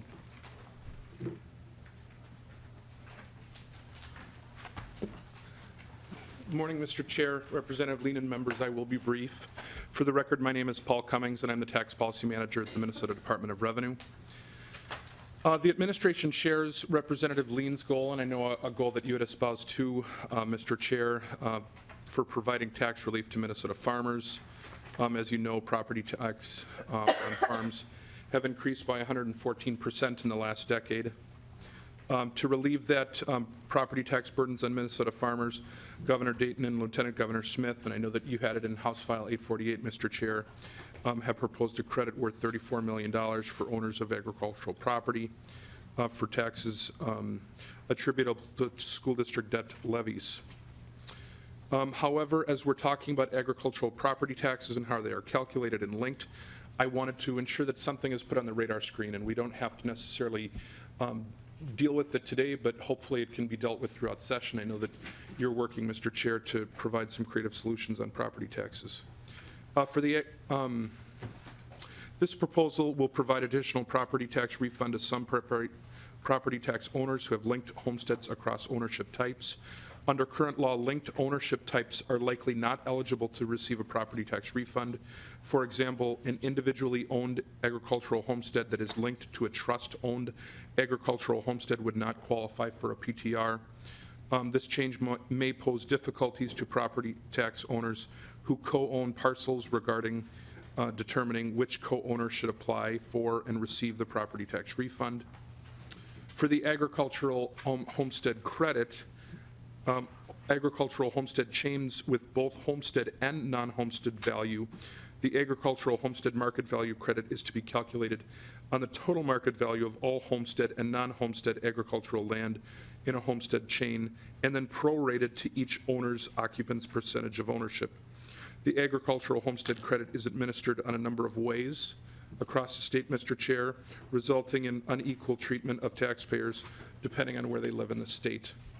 So this bill proposes an inconsistent approach to the application of homestead for property tax relief programs. It actually might exacerbate some of the inconsistencies that already exist. That's not to say that we don't support additional relief. The governor has proposals to provide additional relief, but it is something, especially with the conversation that I think you're trying to have, Mr. Chair, to try and standardize some of these, that would be very helpful. As part of the governor's budget, in addition to the relief, I already mentioned Governor Dayton and Lieutenant Governor Smith recommend making changes to the calculation of the credit for fractional agricultural homesteads based on the market value of homestead land. Their proposal clarifies the application of agricultural homestead for fractional agricultural homesteads. The proposal also clarifies that the percentage of homestead would be split evenly among the number of owners of the property. While this bill and the governor's proposal focus on different relief mechanisms without addressing some of the underlying inconsistencies in application, this proposal could magnify the differences in application of agricultural property tax laws across the state. So we are here to answer additional questions. I do understand, Mr. Chair, that this is a long-term discussion throughout this session, and we look forward to working with you, Mr. Chair, Representative Lien, and others. Thank you, Mr. Cummings, and thank you, Representative Lien, for bringing this bill and for putting forward a creative effort here. And members, we all need to go into the workshop and come out with, our approach to something constructed to bring forward here. So thank you for doing that, and I really appreciate that. Any other quick questions for the author of the bill? Okay, last discussion for you, Representative Lien. Yeah, thank you, Mr. Chair. I know we have to get moving here, so I really do appreciate the conversation, Representative Loeffler, and to the department, I'm certainly sensitive of those concerns, but the bottom line is this is 2-3 years now coming that we've been working on this issue, and we need to get some relief out to farmers. I mean, that's just the bottom line. They're just having a tough time paying that property tax bill, and we all know we have to pay that bill regardless of if we're making income. So again, Mr. Chair, I appreciate the conversation and look forward to it over the next 5 months. Thank you, Representative Lien, and members, with that, House File 174 is laid over for possible inclusion.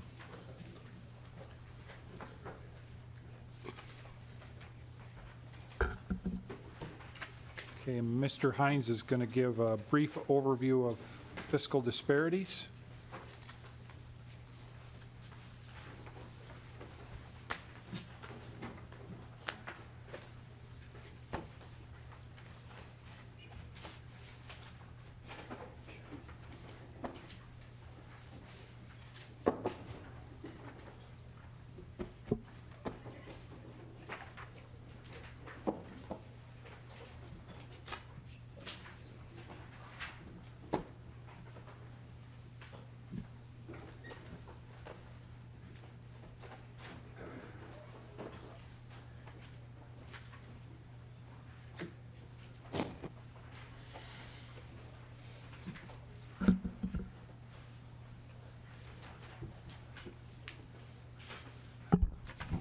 Mr. Chairman, in the interest of time, I'm going to start the presentation while Ms. Dalton is helping set up the computer with the presentation.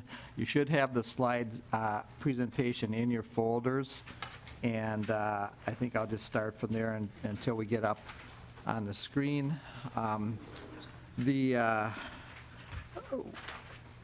What is fiscal disparities? Fiscal disparities is a program for sharing commercial industrial tax base among all the taxing jurisdictions within the 7 counties of the Twin Cities area. That was enacted in 1971, and it's been in effect ever since 1975.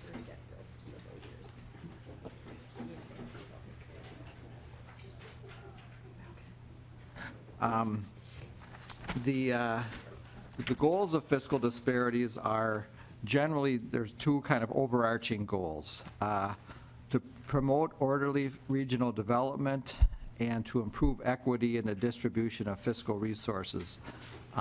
Lots of times that first goal is kind of overlooked, and the emphasis is on the improving the equity side of it, the redistribution, but there really is another element of it, which is orderly regional development. How does the program work to achieve the goals? There are a number of elements of the program that sort of feed into these 2 goals. According to the proponents of the program, I should say. It spreads the fiscal benefit of business development attracted by regional facilities. The idea being that if some regional decision causes there to be development in a certain part of the metropolitan area, all the parts of the metropolitan area can share in that development, or in that added development by sharing that tax base. Another one is that it makes communities more willing to accept low tax yield regional facilities such as parks. So the idea there is that you'll be able to communities that allow more park space won't necessarily feel penalized that they're giving up space that could be commercial industrial, because the commercial industrial property base comes through the program. Equalize the imbalance between local government's public service needs and financial resources. That relates to the equity side of the equity goal. Reduces incentives for businesses to relocate to areas with lowest tax rates. Because there's a common tax rate across the metropolitan area on commercial industrial property, there's less of a advantage for a business to shop for a lower tax rate place. And then finally, on same sort of the flip side of that, it reduces the incentives for communities to try to offer tax concessions to attract business development, because it's going to be shared by to some extent by all the communities. So those are kind of generally the elements that the proponents of the program first put forth and still advocate today as reasons why this program exists. I should have maybe started saying this is a very unique program internationally. We constantly get inquiries from other states and regions about doing a program such as this, and there's been very little effort at, there's been very little success in actually implementing this in any other place. So as far as we know, our program is pretty unique, especially of its magnitude. So it was kind of an interesting public policy development in the 70s that's still in existence today. To get to the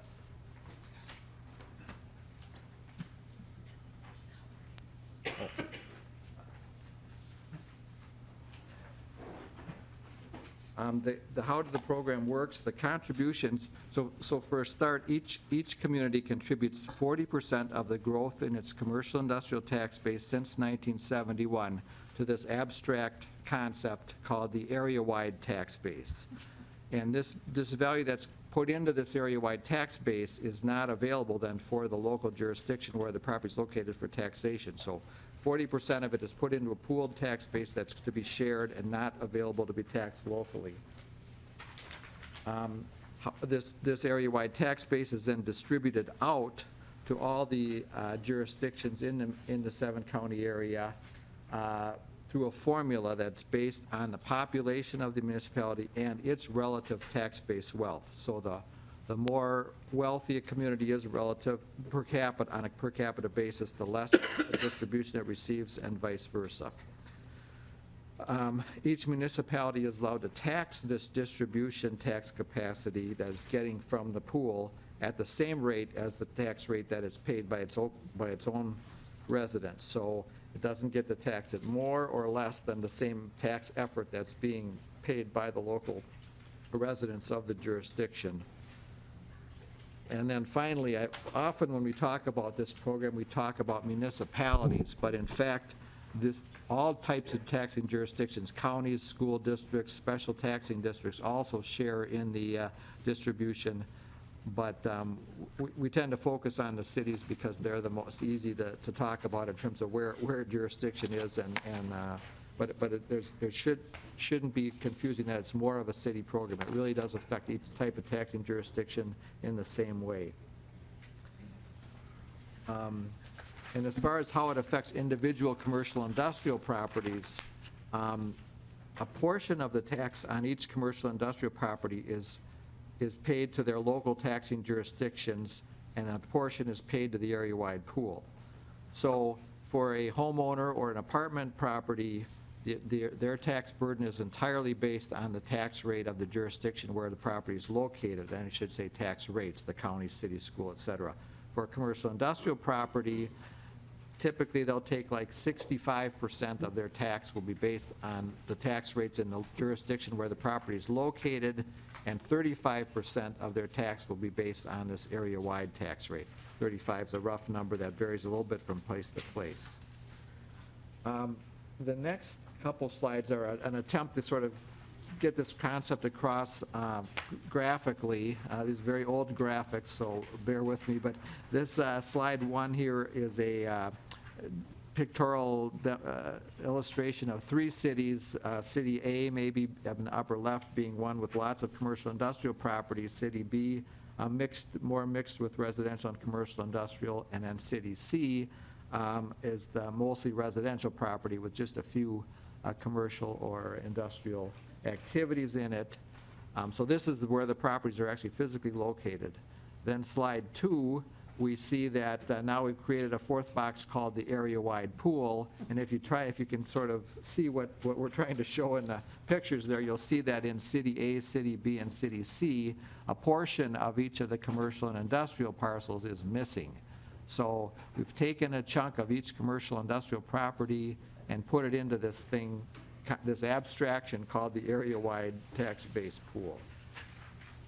Then slide 3 now shows what happens after fiscal disparities distribution, and we show in the corner, in the lower corner or the upper corner, the amount of tax base that's being given back to the cities from the area-wide tax base, and you can see that on nets, if you studied the little pictures in more detail, you'd see that on net, City A has really given up some of its tax base. It didn't get as much back as it put in. City B is probably getting back about as much as it put in. City C is getting quite a bit more back than it put in. So it's equalizing that resource across those three different types of jurisdictions. Again, it's a rough diagram, but it might help some people to understand what's going on.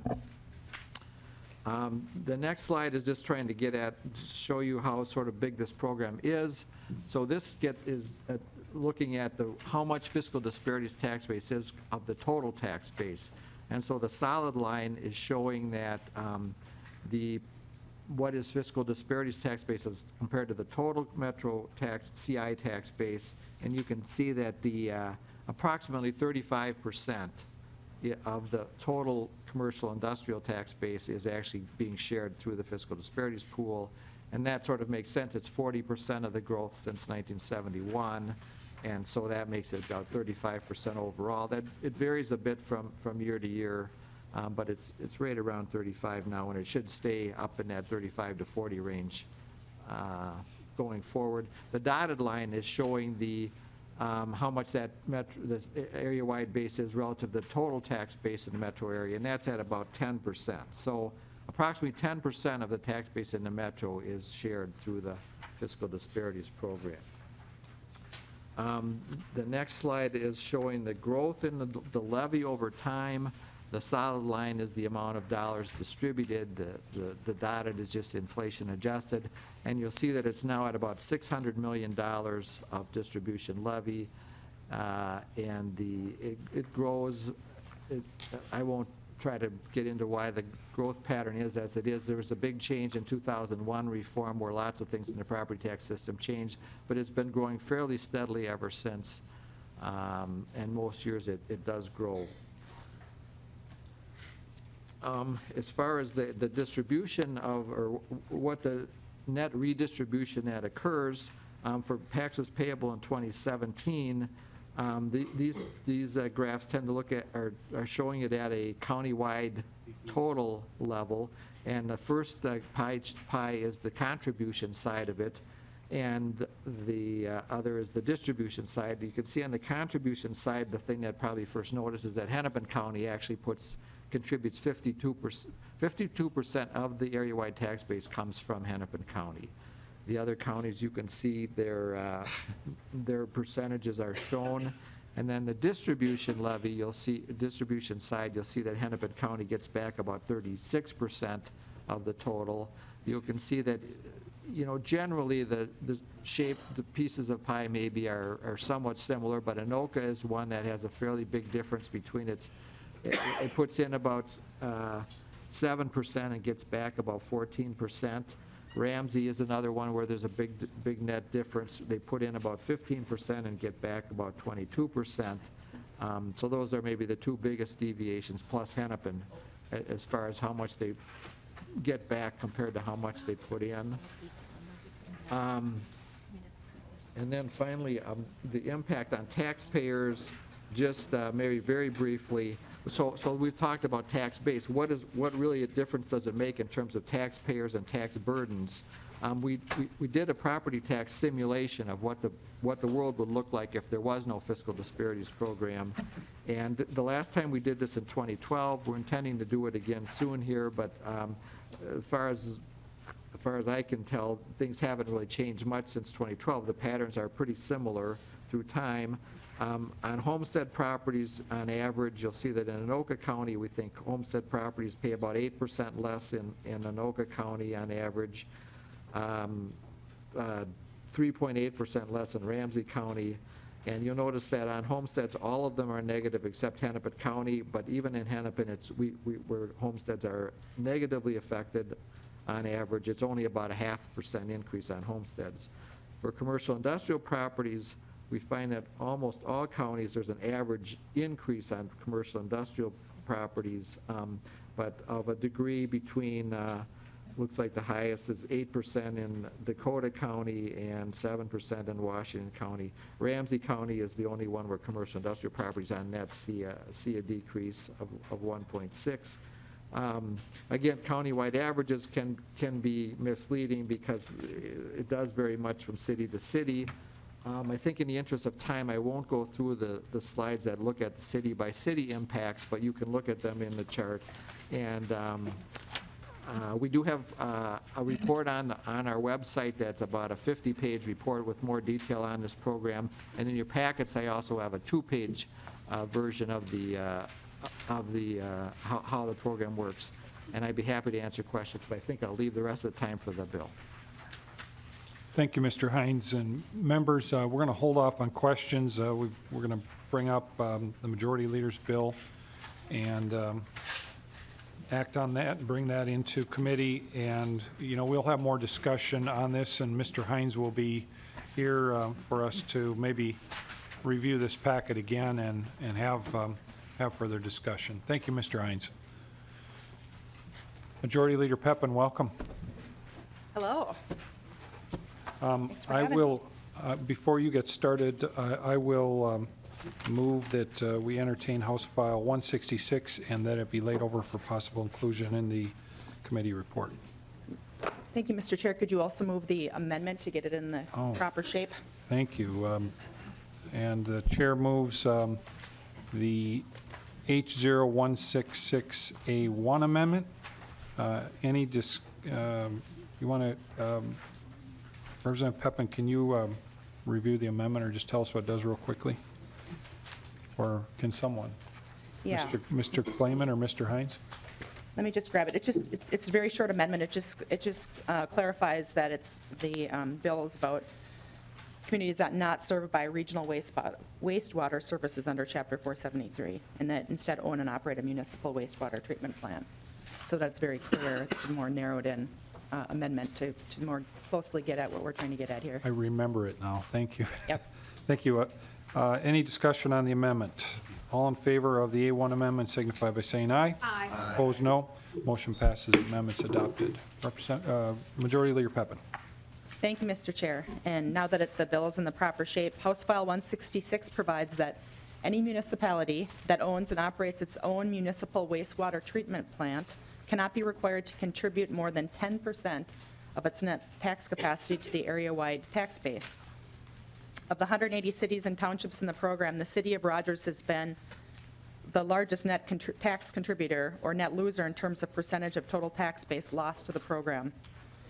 Rogers is an outlier, and we're not saying that Rogers shouldn't contribute anything, but we're saying that they shouldn't be required to pay more than 10% net tax capacity because it's significantly more expensive to own and operate a standalone city-operated facility as opposed to receiving the benefit of the economies of scale that go along with the Met Council system. So with that, I'm going to turn it over to the city administrator in Rogers, Steve Stammer. Mr. Stammer? Yes. Thank you. Welcome. Please introduce yourself and proceed, sir. Mr. Chair, members of the committee, I am Steve Stammer. I'm the city administrator for the city of Rogers. As Representative Peppin mentioned, this bill would cap the fiscal disparities contribution for any city that owns and operates its own wastewater treatment plant facility to 10% of the city's net tax capacity. First, let me reiterate that the city of Rogers recognizes the basic goals of the fiscal disparities program in terms of maintaining a strong and vibrant region. Our concerns are not with those core goals, but rather with the practical application and unintended consequences of the program in some extreme situations. We believe that Rogers provides a concrete example of excessive impacts that can occur under this current legislation. And to illustrate that, I would note the following historical impacts within the city of Rogers per Exhibit A in the blue bound handouts. Exhibit A on page 7 illustrates that over the past 10 years, the city of Rogers has contributed nearly $25 million in tax capacity to the pool on a net basis. This amounts to an annual loss of revenue to the city of about $1.1 million in real tax dollars at our current tax rate. The city's average tax levy, as you can see on Exhibit A, the city's average tax levy over that same 10-year period was about $4.8 million, meaning that the city contributed on a net basis an amount of money in real revenue dollars equal to about 23% of its annual levies. And I think we can all imagine the crisis that we would be facing if the state of Minnesota were to lose an entire year of revenue every 4 to 5 years. That's the amount of the order of magnitude of the loss that the city is facing. Rogers has been a net contributor since at least 1980, when the city was only 600 people. The city of Rogers is not a bedroom community that relies only upon the urban core for jobs and commerce. Rogers is a town of just over 12,000 people, but has created more than 10,000 jobs. So we have more jobs than we have working age adults. We're committed to continuing to grow jobs and pursuing economic development, but the disincentives provided by the fiscal disparities program make that very difficult to achieve. Mr. Hines noted that concerns with businesses shopping for lower tax rates. We see that in Rogers. Being on the border of the metro area, we have seen multiple large industrial users leave Rogers, leave Hennepin County, leave the 7-county metro area to move just across the river into Wright County. We've seen Blue Dot, Room and Board, the Walgreens Distribution Center all leave within the last 2 years. For 2011, the study that Mr. Hines noted, the 2011 data is the most recent data available for the thorough study that was done by the Department of Revenue. The city of Rogers in that year lost 20% of its tax base to the pool on a net basis. So after the distribution, we still lost 20%. The second most impacted city that year lost 15% of its tax base, meaning that out of the 180 jurisdictions, Rogers lost the greatest percentage of tax base. And number 2 on that list, Rogers was impacted 25% greater than number 2, who happened to be Bloomington. Obviously, Bloomington contributes a greater number of dollars, but as a percentage of tax base, in 2016, Rogers will actually lose about 70% more of its tax base than Bloomington in comparison. The result of that in 2011 was that the city's tax rate and the local tax bills on the city portion of your property taxes was 34% higher than it would be without the fiscal disparities program. More updated numbers, not complete, but in 2016, the impacts included a reduction of $2.9 million, or 14%, almost 14% of our taxable tax capacity. That caused an increase of 15.7% in the city's property tax rate, and so the city tax bills that went to our property tax payers and homeowners in Rogers were 15.7% higher for the city portion of taxes. That amounted to a real loss, again, of $1.1 million in revenue in 2016. And to put that into perspective with the city's budget in terms of what we lost in revenue to the program, the $1.1 million would be higher than our fire department and our building inspection department budgets combined. Nearly as much as our entire public works budget was lost to the fiscal disparities program. 2 quick items of note specific to our legislation and the reason why it is tied to operation and ownership of wastewater systems. Exhibit B on page 8 is the blue and red shaded table. This is per the Department of Revenue and the Metropolitan Council, the top 20 net contributors, so net losers to the fiscal disparity system. You can see that Rogers ranking number 2, Oak Park Heights number 1, primarily due to a single public utility property of $200 million there in Oak Park Heights. This illustrates that Rogers is the only city among the top 20 contributors that does not own and operate its own wastewater treatment plant.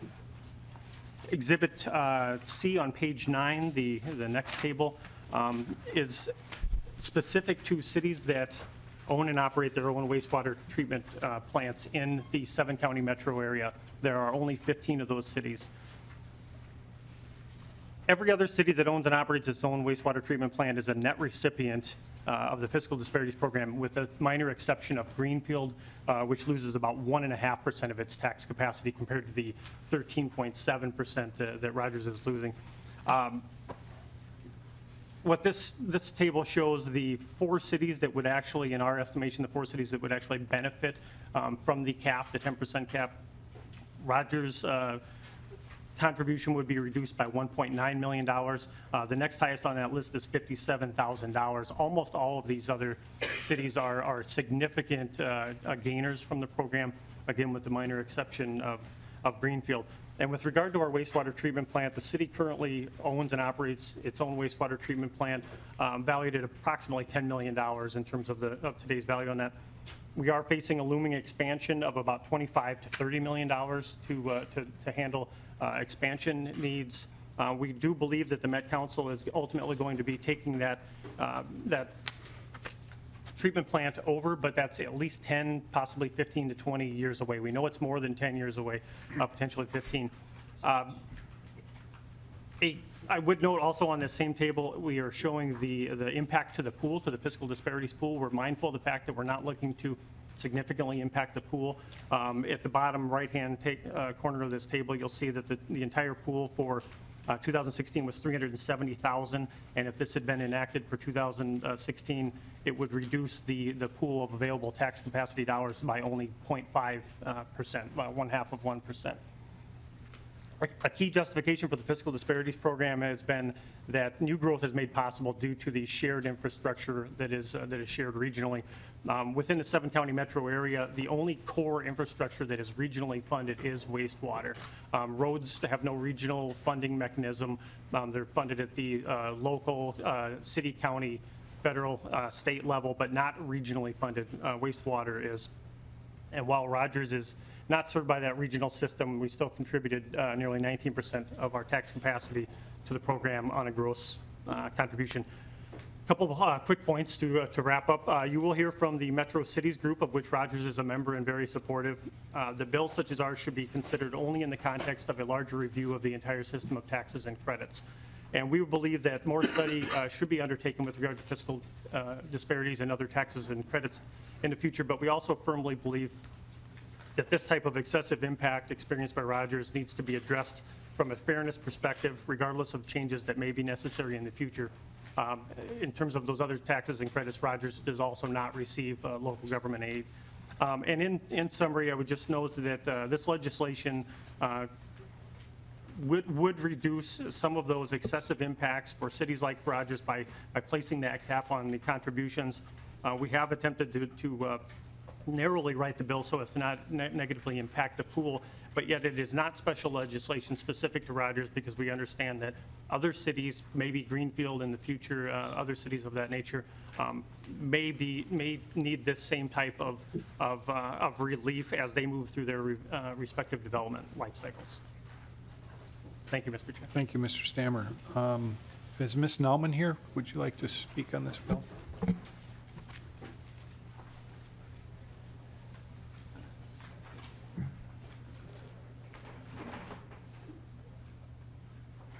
Welcome, Ms. Nauman. Thank you very much. Mr. Chair and members, my name is Patricia Nauman. I'm the Executive Director of Metro Cities. Metro Cities represents cities in the 7-county metropolitan area at the legislature and the Metropolitan Council. I'll be very brief here this morning, and Mr. Stammer has pretty much said what he knows what I'm going to say. But I just want to say that Metro Cities does support the Fiscal Disparities Program. We do oppose having any diversions from the pool to fund specific objectives. I know that's not what this is doing here today. With respect to having legislative changes that would modify or impact the Fiscal Disparities Program, the organization's policy position does state that we would prefer to have that legislation, any such legislation, be considered within a context of larger property tax or efforts to reform the state's property tax aids and credit system. And if you do undertake such efforts, we would ask that you do include local officials in that work. But so I don't have a specific policy position on this particular bill, just that any bills that would change the program be considered within that larger context because there are impacts on property taxes and other aids within the property tax system. So with that, I would stand for questions. I will just add also that the City of Rogers has provided some very important perspective into Metro City's policy positions and work, and I am sympathetic to their concerns and certainly want to continue to work with them on their concerns with the program. So thank you. Thank you, Ms. Nauman. Any quick questions, members? We can maybe discuss this more later. Representative Carlson. Thank you, Mr. Chair, members. And perhaps this is for the, is it the mayor of Rogers? City Administrator. City Administrator. You mentioned the eventual takeover of your wastewater treatment plant from the Met Council. You mentioned 10 to 15 years. At some point, could this committee get some testimony on that? If there's a way in which that could be expedited? I mean, if that's a means towards providing some of that relief, so you wouldn't have that asset in which to maintain. And by the way, what is the age of your current wastewater treatment facility? Mr. Stammer. Chair, Representative, I don't know the age. I know it's we're talking at least 30 years old at this point, and there's been expansions over that period of time. My understanding, and we've been working with the Metropolitan Council very closely with their staff and with our Representative Rodriguez, Councilmember Rodriguez, very closely over the last several years, and even going back probably 15 to 20 years in terms of the discussions. At this point, the time frame with regard to the takeover of the Rogers system and Metropolitan Council then operating the sewer treatment services for the city of Rogers is primarily tied to a new treatment facility that would be built in the Northwest Metro. I see. And that is on their capital radar, but it is not within the next 10 years. So that is in the planning processes. Our understanding is that that process itself from conception to construction is at least that 10-year period. So that's the window we're in right now. Thank you. That's very helpful. Thank you. Representative Whalen, quickly. Yep, thank you, Mr. Chair, and thank you, Madam Majority Leader. We chatted about this last year, and thank you for bringing the bill again, and I would love to talk to you more about potentially how we can move forward, because I do agree with Ms. Nauman and Metro Cities about looking at this in the context of comprehensive reform. One of my predecessors was one of the key, actually I think the chief author of the Fiscal Disparities Program, and so it's definitely a big topic in my district, but I would like to work toward addressing the problems that you've discussed, because I agree there is definitely some equity issues that we should be fixing. So it's not necessarily a question but comment that I'd love to have more conversations. Thank you. Madam Majority Leader, any final comments? No, I just appreciate you having me here again. This isn't the first time we've been here, and my city has been kind enough to come. I mean, Rogers really is an outlier, and if you really think about it, 12,000 people, over $1 million in fiscal disparities, and it really is an equity issue. And if you could look back at when the program started, more than 40 years ago, almost 50 years ago, things have really changed, and this really does need to be taken a look at. And if we're not able to do an overhaul of everything, I think we do really need to take a look at communities like Rogers, who really is just an outlier and really negatively impacted by it. Our community is, really facing a lot of issues because of it, and I understand that anytime we make change, it causes a little bit of pain for other communities as well, but it really is time to reform the system, and short of a complete reform, we really appreciate you taking a look at providing a small amount of relief to these poor communities. Thank you. Thank you for bringing the bill. With that, the chair lays over House File 166 for possible inclusion. Members, the meeting is adjourned.